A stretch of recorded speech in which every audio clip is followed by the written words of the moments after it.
الحمدللہ والصلاة والسلام علی رسول اللہ صلی اللہ علیہ وسلم وعلی آلہ وصحبہ اجمعین ومن تبعهم بإحسان إلى يوم الدين اما بعد رب اشرح لي صدری ويسر لي امری واحلل عقدة من لسانی يفقهوا قولی رب زدنی علما اللهم رب زدنی علما. ما زلنا مع الكتاب عمدة الطالب لنيل المعارف الشيخ العلامة منصور ابن يونس ابن عيسى البهتي الحنبلي رحمه الله المتوفى في القرن الحادي عشر من الہجرہ. عمدۃ الطالب لنیل المعارف اس کتاب کی تشریح ہم دیکھ رہے ہیں اور اس وقت کتاب المناسک میں ہے، کتاب الحج میں، اور آج احرام کے تعلق سے بات ہوگی. کل یا پچھلے ہفتے یا 2 دن پہلے جب ہم نے بات کی تھی تو ہم اس بیان پر تھے کہ حج کی اقسام، حج کی قسمیں کتنی ہیں، اس تعلق سے ہم بات کر رہے تھے. تو آج انشاءاللہ وہیں سے بات کو شروع کریں گے. کہتے ہیں وَأَفْضَلُ الْأَنْسَاكِ التَّمَتُّعُ بِأَنْ يَحْرُمَ بِالْعُمْرَةِ فِي أَشْهُرِ الْحَجِّ وَيَفْرُغَ مِنْهَا ثُمَّ يُحْرِمُ بِالْحَجِّ فِي عَامِهِ وَعَلَيْهِ دَمٌ إِنْ كَانَ أُفُقِيًّا وَإِنْ حَادَتْ مُتَمَتِّعَةٌ وَخَافَتْ فَوْتَ حَجِّ أُحْرِمَتْ بِهِ وَصَارَتْ قَارِنَةً. یہاں پر 3 قسم کے جو حج کیے جاتے ہیں اس کے تعلق سے بات ہوگی. پھر 3 حج ہیں یا 3 قسموں پر جو حج ہیں جو کیے جاتے ہیں، اس میں ان کو کہا جاتا ہے افراد، قران اور تمتع. یہ 3 ان کے نام ہیں، افراد، قران اور تمتع. افراد جیسا کہ نام سے ہی پتہ چلتا ہے صرف حج کی نیت ہوتی ہے، یہاں عمرہ نہیں کیا جاتا ہے، صرف حج کی نیت ہوتی ہے، عمرہ نہیں کیا جاتا ہے. اسے کہتے ہیں افراد، یعنی کہ ایک آدمی آئے، صرف حج کی نیت سے آئے، حج کرے، ختم ہو گیا، یہ افراد ہے. اس کے بعد دوسری جو قسم ہے وہ حج تمتع کہلاتی ہے. حج تمتع کیا ہے؟ آدمی جو حج والے مہینے ہیں انہی میں سے کسی مہینے میں پہنچے مکہ اور وہ ارادہ کرے عمرہ کرنے کا. اس کے بعد وہ عمرہ کرے اور اس کے بعد وہ احرام چھوڑ دے، احرام سے باہر نکل جائے، یعنی کہ جو احرام، جو نیت اس نے کی تھی عمرہ کی، اس سے باہر آ جائے، یعنی تحلل، حلال کر لے اپنے آپ کو. تو یہ جو ہے پہلا سٹیج ہے، آدمی عمرہ کرے گا، عمرے سے جو ہے احرام سے باہر آ جائے گا. اس کے بعد جب وہ دن آئیں گے جب حج ہوتا ہے، یعنی 8 9 10 تاریخ آئے گی تو پھر سے یہ احرام باندھے گا حج کا، یعنی ایک ہی سیزن میں، ایک ہی سال میں عمرہ اور حج دونوں کرے گا. اسے حج تمتع کہا جاتا ہے اور یہ سب سے افضل مانا گیا. اسے سب سے افضل علماء نے بتایا، کیونکہ نبی صلی اللہ علیہ وسلم نے یہی خواہش پیش کی تھی کہ اگر موقع ملا آئندہ سال تو تمتع، حج تمتع کریں گے. اور اس پہ اجماع ہے کہ نبی صلی اللہ علیہ وسلم نے حج قران کیا تھا. تو یہ حج تمتع ہے جس میں ایک ہی سال میں آدمی نیت کرتا ہے عمرے کی بھی اور حج کی، اور وہ اس کو انجام دیتا ہے. اب اس کی جو ہے حج تمتع کی 4 شرطیں تھیں جس کو ہم نے دیکھا تھا. پہلی تو یہ ہے کہ یہ جو عمرہ ہے یہ حج والے مہینوں میں ہی کیا جائے. یہ نہ ہو کہ آدمی رمضان میں عمرہ کر لے اور پھر نیت کر لے کہ اس سے جو ہے حج سے جوڑ دے گا، اسے حج تمتع بنا دے گا. یہ جو ہے تمتع نہیں ہوگا. کیوں؟ کیونکہ یہ جو رمضان ہے یہ حج والے مہینوں میں سے نہیں ہے. حج والے مہینے کیا ہیں؟ شوال، ذی القعدہ اور ذی الحج. اگر ان 3 میں سے کسی مہینے میں آدمی عمرہ کرتا ہے تو ہی وہ اس سال پھر حج تمتع کر سکتا ہے. دوسری شرط یہ ہے کہ یہ عمرہ کرنا بھی صرف کافی نہیں. یہ جب عمرہ یہ کرے گا تو اس کی نیت بھی ہونی چاہیے کہ وہ حج تمتع کرے گا، اس لیے وہ یہ عمرہ کر رہا ہے. چاہے عمرہ کرنے سے پہلے یہ نیت کرے یا دوران عمرہ یہ نیت کرے. عمرے کے جو ارکان ہے وہ ختم ہو جانے کے بعد، یعنی عمرہ ہو گیا، فارغ ہو گیا عمرے سے، اس کے بعد اگر نیت کرتا ہے کہ یہ حج تمتع کے لیے کیا تھا تو نہیں چلے گا. تیسری کنڈیشن یہ ہے کہ آدمی اہل مکہ میں سے نہ ہو، کیونکہ جو اہل مکہ ہوتے ہیں ان کے لیے حج تمتع نہیں ہے، ان کے لیے حج تمتع نہیں ہے. یہ اہل مکہ میں سے نہ ہو، یہ افقی ہو، مکہ کے باہر والے لوگوں میں سے ہو جن کو کہ سفر کر کے آنا پڑتا ہے. اور چوتھا یہ کہ یہ دوران، یعنی جو عمرہ کیا ہے، اس عمرہ اور حج کے درمیان یہ آدمی اتنا سفر نہ کرے جو مسافت قصر سے زیادہ ہو، یعنی 80 کلومیٹر سے زیادہ کا سفر یہ آدمی نہیں کرے گا، یعنی اسے وہیں رہنا ہے. اور یہ مسافت قصر جو ہے 80 کلومیٹر، اس سے زیادہ کا سفر یہ آدمی نہیں کرے گا. اگر وہ ایسا کر لیتا ہے تو پھر وہ اس سال تمتع نہیں کر سکتا، پھر اس کو آئندہ سال اگر تمتع کرنا ہے تو آئندہ سال، پھر اس صورت میں یہ افراد کرے گا۔ تو یہ جو ہے 4 شرطوں کے ساتھ حج تمتع جو ہے صحیح ہوتا ہے، ایک ہی سال میں عمرہ اور حج دونوں کرنا، اسے حج تمتع کہا جاتا ہے۔ حج قران جو ہے، یعنی کہ جسے قارن کہا جاتا ہے، حج کرنے والے کو اسے قارن کہتے ہیں، اور اسے جو حج ہے اسے قران کہتے ہیں، حج قران۔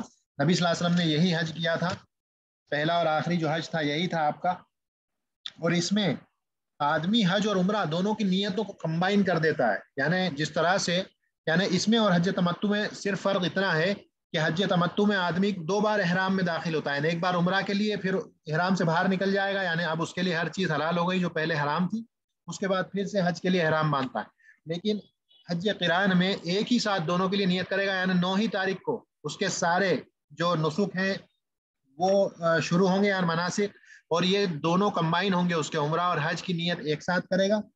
اور اس میں ایک خاصیت یہ ہوتی ہے کہ جو سعی ہے، جو سعی کرتا ہے آدمی صفا اور مروہ کے بیچ، تو یہ سعی بھی جو ہے ارکان میں سے حج کے، تو یہ جو سعی ہے یہ اس کے لیے جائز ہے کہ اس سعی کو مقدم کر لے، پہلے کر لے، سعی ہوتی ہے بعد میں، لیکن جو قارن ہے اس کے لیے یہ جواز ہے کہ وہ اس سعی کو طواف قدوم کے بعد کر سکتا ہے، یہ ان کی ایک خصوصیت ہے قارن کے لیے، اور چاہے تو اسے بعد میں بھی کر سکتا ہے، وہ بھی اس کے لیے اجازت ہے۔ تو یہ حج قران جو ہے اس میں نیت ایک ہوتی ہے حج اور عمرہ کی، اور آدمی جو ہے جس طرح سے متمتی یعنی حج تمتع کرنے والا آدمی عمرہ کرنے کے بعد اس احرام سے باہر آ جاتا ہے، لیکن یہاں پر ایسا نہیں ہوگا، یہ پورا اس کا احرام رہے گا آخری جو ہے ایام تشریق 12 یا 13 تاریخ کے بعد ہی احرام سے باہر ہوگا۔ تو یہ جو ہے فرق صرف تمتع میں اور حج قران میں ہے۔ تو یہ 3 قسموں کے حج ہیں جس کو وہ بیان کرنے کہتے ہیں۔ یہ پورا بیان ہم نے یہاں تک دیکھ لیا تھا کہ اس سے مراد یہ ہے کہ پہلے آدمی عمرہ کرے، اس کے بعد عمرہ کرنے کے بعد اس سے جب فارغ ہو جائے تو پھر یہ احرام سے باہر آ جائے گا، اور اس کے بعد حج کے لیے پھر سے اسی سال میں احرام میں داخل ہوگا۔ اس کے بعد کہتے ہیں وَإِنْ حَادَتْ مُتَمَتِّعَةٌ وَخَافَتْ فَوْتَ حَجٍّ أُحْرِمَتْ بِهِ وَصَارَتْ قَارِنًا۔ اب یہ اس دن ہم یہیں پر رکے تھے کہ مثلا کوئی انسان، خاص طور سے کوئی عورت ہے جس نے کی حج تمتع کی نیت کی، یعنی اب وہ مکہ پہنچ گئی وقت سے پہلے، حج والے مہینوں میں پہنچ گئی، وقت سے پہلے پہنچ گئی، اور اس نے جو ہے عمرہ کرنا شروع کرا۔ اب اس دوران عمرہ جو ہے حیض آ گیا، اب اس کی وجہ سے، اب کیونکہ جب حیض آ جاتا ہے تو آدمی سب کچھ کر سکتا ہے، عمرہ کے یا حج کے جتنے بھی ارکان ہیں سب کر سکتا ہے سوائے طواف کے، کیونکہ طواف عبادت ہے اور عبادت کے لیے طہارت ضروری ہے۔ تو اب یہ جو عورت ہے اب یہ طواف نہیں کر سکتی، اب یہ عورت طواف نہیں کر سکتی، تو ایسی عورت کے لیے کیا ہے، وہ یہ کیا کرے گی؟ تو یہی چیز حضرت عائشہ رضی اللہ عنہا کے ساتھ پیش آئی تھی۔ نبی صلی اللہ علیہ وسلم نے دیکھا کہ وہ رو رہی تھی، تو ان سے پوچھا کہ کیا معاملہ ہے، تم کیوں رو رہی ہو، کیا تمہارے ساتھ ایسا معاملہ پیش آیا ہے؟ تو کہتی ہیں ہاں۔ تو کہتے ہیں کہ یہ نیچرل چیز ہے، طبیعی چیز ہے، یہ ہوتا ہے۔ اب تم ایک کام کرو کہ تم جو ہے سیدھے عرفہ چلے جاؤ، ان کو عرفہ بھیج دیا، اور جو طواف ہے اس کو آخر وقت تک کے لیے ڈیلے کر دیا، کیونکہ طواف جیسی بات گزری یہ ارکان حج میں سے ہے، حج کے 5 جو ہیں رکن ہوتے ہیں، اور یہ بات آئے گی انشاءاللہ، یہ بات آگے آئے گی، ابھی ہم جب آگے بڑھیں گے، جب حج کی صفت آئے گی تو یہ بات آئے گی کہ اس کے رکن کتنے ہیں۔ تو یہ جو ہے ان سے کہا کہ ایک کام کریں، ڈائریکٹ جو ہے طواف نہ کریں، جو طواف کیا جاتا ہے عمرہ کے لیے اس طواف کو نہ کریں، اور آپ سیدھے چلے جائیں عرفہ چلے جائیں، مزدلفہ وغیرہ جا کر کے، اور اس کے بعد میں لوٹ کر کے آ کے آپ بعد میں طواف کر سکتے ہیں۔ اور یہی چیز ہے جو میں نے بیان کیا کہ اس کو بعد میں، یا شاید میں نے صحیح کہہ دیا تھا لیکن وہ صحیح نہیں ہے، طواف ہے، اس سے پہلے میں نے جو صحیح کہا ہے وہ صحیح نہیں ہے، طواف ہے۔ طواف کو قارن کے لیے، جو طواف ارکان حج میں سے ہے، قارن کے لیے جائز ہے کہ وہ اس کو مقدم کر لے، باقی ارکان پر مقدم کر سکتا ہے، یعنی طواف قدوم کے بعد یہ آدمی طواف کر سکتا ہے، تو اس کے لیے جائز ہے کہ وہ اس کو مقدم کر لے۔ تو ان سے بھی یہی کہا کہ آپ جو ہے چلے جائیں عرفہ میں، اور اس کے بعد جتنے بھی حج کے جو مناسک ہیں اس کو پورا کر لیں، اور بعد میں جب آپ طہارت سے ہوں تو اس کے بعد آ کر کے طواف کو پورا کر لیں، اور اس طرح سے آپ جو ہے حج تمتع کر رہے تھے اپنی نیت کو بدل دیں کہ وہ حج تمتع نہیں ہے، وہ حج قران ہو جائے گا۔ اسی چیز کو یہاں بیان کیا، وَإِنْ حَادَتْ مُتَمَتِّعَةٌ